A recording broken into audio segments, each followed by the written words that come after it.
Welcome into the next section of the course. In this video, we go over the basics of spanning tree. Now, if you've not ever dealt with LANs before, you may be asking yourself, what is spanning tree? What does it do? How does it work? Well, the basic purpose of spanning tree is to prevent loops in an Ethernet LAN. And I know you might be thinking, loops on my network? Well, I don't have any loops on my network. I go to great pains to make sure that my cables don't plug into the same switch, and so I don't have any loops on my network. Well, in most modern networks, you have redundant links for use in case of a hardware failure. And I've got a little diagram on the next slide deck that shows how you might have a loop in your network. If spanning tree didn't exist, packets would just forward around the network in a never-ending loop. And the first thing people always ask me when I make that statement is, well, the time to live on the packet will eventually expire and it'll die off. At which point I remind them, time to live is a layer 3 construct. This is a layer 2 construct, and so long as it has a path out of a switch, it will go out that path. Spanning tree is there to prevent that. Now, in a normal network, the spanning tree protocol just works, but for optimal operation, you need to tune some of the spanning tree parameters. That is to say, if you have a network right now that has more than 2 switches in it, then you are running spanning tree, whether you know it or not, because every modern switch, at least every modern Cisco switch, implements spanning tree. And again, if you've got a small network with 3 switches and 50 users, you really don't have to put much thought into it. But when you start designing data centers and you have parts of your network that are layer 2 and parts that are layer 3, you have to take into account how spanning tree works, and you have to design it just like you do with any aspect of your network, or you could get some suboptimal results.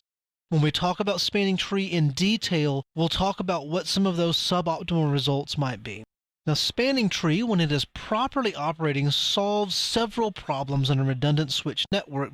The first is broadcast storms. Again, if you've got several switches that are connected to one another, and you put a broadcast packet on one of those switches, it will just keep forwarding around and around and around the network because there's always another path out of the switch that it's currently in.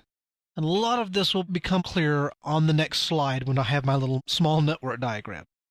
The next is multiple frame transmission or receipt. If you have a loop in your network and you're not running spanning tree, then a workstation could potentially get multiple copies of the same frame, causing multiple instances of that frame being acted on. You're tying up resources on the sending host, you're tying up resources on the receiving host. Of course, the receiving host is going to reply to both packets because it may not get them at exactly the same time, and the problem is just kind of self-perpetuating. And lastly is MAC table instability. Now, you'll recall from when we talked about switches that the switch keeps a MAC table where it knows what hosts are connected to which switch ports. If there is a loop in the network, then any hosts that are not local to that switch will be seen as coming from multiple upstream switch ports. Here's this diagram that I've been talking about, and this makes this concept a lot simpler. Let's say in our network we have 3 switches like so, and you'll notice the redundant link here between switch 2 and switch 3.